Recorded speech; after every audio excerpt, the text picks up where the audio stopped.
திருப்பரங்குன்றம் முருகன் கோவில் தல வரலாறு தமிழகத்தின் 6 படை வீடுகளில் முதலாவது திருத்தலம் என்ற பெருமை பெற்றது திருப்பரங்குன்றம். மதுரை அருகிலுள்ள இந்த மலை திருத்தலம் பாறைக்குள் செதுக்கப்பட்ட அரிய வகை கோயில் அமைப்பால் சிறப்புடையது. பெருமான் என்றாலே அசுரனை அழித்த வீர திருக்கோலம்தான் நினைவுக்கு வரும். அப்படிப்பட்ட முருகப்பெருமான் அறுபடை வீடுகளில் அருள்பவன். அந்த அறுபடை வீடுகளில் 5 படை வீடுகளிலும் சூரசம்கார பெருவிழா நடைபெறும். அதிலும் ஒரு படை வீட்டில் ஒரு ஆண்டில் 3 முறை சூரசம்கார வைபவம் நடைபெறும் என்னும் தகவல் நம் பலருக்கு வியப்பை தருவது. அந்த தலம் எது தெரியுமா? அதுதான் மதுரையில் அமைந்திருக்கும் திருப்பரங்குன்றம்.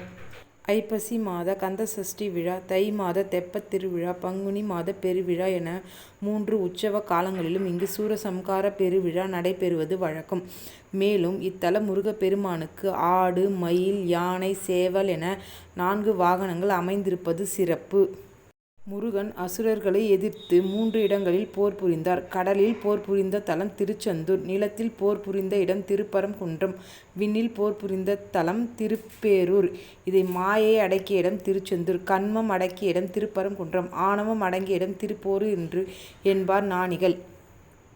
அறுபடை வீடுகளில் முதல் தலமான இந்த திருத்தலத்தை நக்கீரர், அருணகிரிநாதர், பாம்பன் சுவாமிகள், திருஞான சம்பந்தர், திருநாவுக்கரசர், சுந்தரர், மாணிக்கவாசகர் ஆகியோர் பாடி பரப்பியுள்ளனர். இங்கு சிவபெருமானும், சத்தியகிரீஸ்வரர், பவளக்கனிவாய் பெருமாள், கற்ப விநாயகர், சுப்பிரமணியர், துர்க்கையம்மன் ஆகிய 5 தெய்வங்களும் முதஸ்தனத்தை ஒட்டி ஒரே குடைவரையில் அருள்பாலிக்கின்றனர். அறுபடை வீடுகளில் முதல் தலமான இந்த திருத்தலத்தை நக்கீரர், அருணகிரிநாதர், பாம்பன் சுவாமிகள், திருஞான சம்பந்தர், திருநாவுக்கரசர், சுந்தரர், மாணிக்கவாசகர் ஆகியோர் பாடி பரவியுள்ளனர். இங்கு அருளும் சிவபெருமான், சத்தியகிரீஸ்வரர், பவளக்கனிவாய் பெருமாள், கற்பக விநாயகர், சுப்பிரமணியர், துர்க்கையம்மன் ஆகிய 5 தெய்வங்களும் முதஸ்தனத்தை ஒட்டி ஒரே குடைவரையில் அருள்பாலிக்கின்றனர்.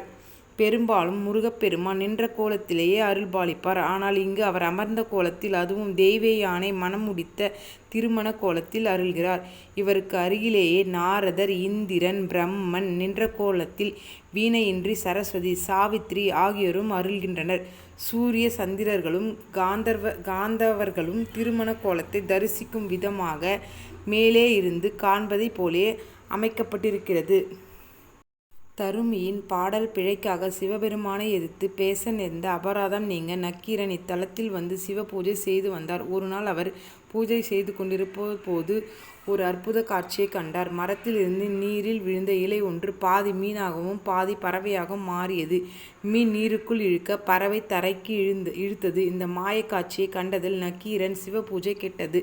சிவ அபதாரம் புரிந்ததாக சொல்லி பூதம் ஒன்று அவரை பிடித்தது. சிறையில் அடைத்து அதுவரை 999 பேரை அடித்திருந்த பூதம் 1000 நபர்கள் ஆனதும் அவர்களை கொன்று தின்று விடுவதாக சொல்லிக் கொண்டிருந்தது. நக்கீரர் 1000வது நபராக சிறைப்பட்டது. சிவ அபராதம் செய்து பிடிப்பட்ட மற்றவர்களும் கதறி அழுதனர். அப்போது நக்கீரர் முருகப்பெருமானை நினைத்து திருமுருகாற்று படை பாடினார். அவரின் தமிழிலும் பக்தியிலும் மகிழ்ந்த முருகப்பெருமான் தன் வேலை ஏவி பூதத்தை சம்ஹாரம் செய்தார். நக்கீரர் உட்பட 1000 பேரையும் விடுவித்தார். நக்கீரர் பூதம் தன்னை தீண்டிய பாவம் நீங்க கங்கையில் நீராட வேண்டும் என்று சொன்னார். அதை கேட்ட முருகப்பெருமான் தான் வேலினை ஒரு பாறையின் மீது எரிந்து கங்கை நதியை பொங்க செய்தார். அந்த தீர்த்தம் காசி தீர்த்தம் என்று இன்றளவும் இருந்து வருகிறது. இந்த காசி தீர்த்தம் திருப்பரங்குன்றம் மலை மீது உள்ளது. அதற்கு அருகிலே மேல் நோக்கிய சன்னதியில் காசி விஸ்வநாதர் மற்றும் விசாலாட்சி சுப்பிரமணியர் சன்னதிகள் அமைந்துள்ளன. வேல் அனுப்பி அருளிய நிகழ்வினை அடிப்படையாக கொண்டு இங்கு வேலெடுத்தல் என்னும் வைபவம் நடைபெறுகிறது. இந்த விழாவினை சுற்றுப்புற கிராமத்து மக்களை எடுத்து நடத்துகின்ற இந்த திருவிழா மழை வேண்டுகின்ற வழிபாடாகவும் கொண்டாடப்படுகிறது. முருகப்பெருமானின் வேல் காலை 9 மணி அளவில் கோவிலிருந்து பல்லக்கு ஏறி புறப்படும். மலை மீது காசி விஸ்வநாதருக்கு எதிரே உள்ள மலை மேல் குமாரிடம் வேல் சேர்ப்பிக்கப்படும். பூஜைகளாலும் கிராம மக்கள் சார்பில் அன்னதானம் நடைபெறும். மலையிலிருந்து பல்லக்கில் புறப்படும் வேல் அடிவாரத்தில் எழுந்தருளியுள்ள சுப்பிரமணியர் சன்னதியை வந்தடையும். பின்னர் இரவில் பூப்பல்லக்கில் புறப்பட்டு ஆகி மூலவர் சன்னதிக்கு கொண்டு செல்லப்படும். இங்கு குடைவரை மூலவருக்கு அபிஷேகம் கிடையாது. பதிலாக அவர் திருக்கரத்தின் வேலுக்கு மட்டுமே அபிஷேகங்கள் நடைபெறும் என்பது குறிப்பிடத்தக்கது. இங்கு வெள்ளை மயில்களை காண முடியும். தேவர்கள் முருகனின் திருத்தலத்தில் உறைய வேண்டி வெள்ளை மயில்களாக மாறி இங்கு உலாவதாக ஐதீகம். 10 ஆண்டுகளுக்கு முன்பு வரை இங்கு நிறைய வெள்ளை மயில்கள் காண முடிந்தது என்று பக்தர்கள் கூறுகின்றனர்.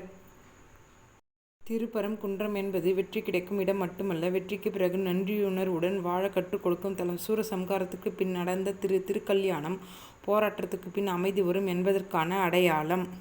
திருப்பரங்குன்றம் வந்து முருகப்பெருமானை வணங்கும் பக்தர்களுக்கு வாழ்வில் நல்ல திருப்பம் வரும் என்பது நம்பிக்கை. துன்பங்கள் நீங்கும் திருமண கோலத்தில் அருளும் தலம் என்பதால் இங்கு வந்து வேண்டிக் கொண்டால் திருமணம் விரைவில் கைகூடும் என்பது நம்பிக்கை. போரின் பின் வெற்றி, வெற்றியின் பின் திருமணம், திருமணத்தின் பின் அமைதி. இதுதான் திருப்பரங்குன்றம் சொல்லும் ஆன்மீக ரகசியம். இங்கு தரிசனம் செய்வது வெறும் வழிபாடு அல்ல, நம்முடைய வாழ்க்கை போராட்டங்களுக்கு பின் வரும் அமைதியின் வாக்குறுதி. திருப்பரங்குன்றம் நமக்கு நினைவூட்டுவது ஒன்று: கஷ்டம் நிரந்தரமல்ல, அருள் நிச்சயம். சூரனை வென்ற இடம் மட்டுமல்ல திருப்பரங்குன்றம், சந்தேகத்தை வெல்லும் இடம். போராட்டம் முடிந்து அருள் தொடங்கும் புனித இடம். இங்கு வந்து தலை வணங்கும் போது வாழ்க்கையின் சுமைகள் மெதுவாக இறங்கும். எல்லாம் முடிந்துவிட்டது என்று நினைக்கும் தருணத்தில் கூட முருகன் அமைதியாக சொல்வது ஒன்று: இது முடிவு இல்லை, இதுதான் திட்டத்தின் தொடக்கம். நன்றி, வணக்கம். நன்றி, வணக்கம்.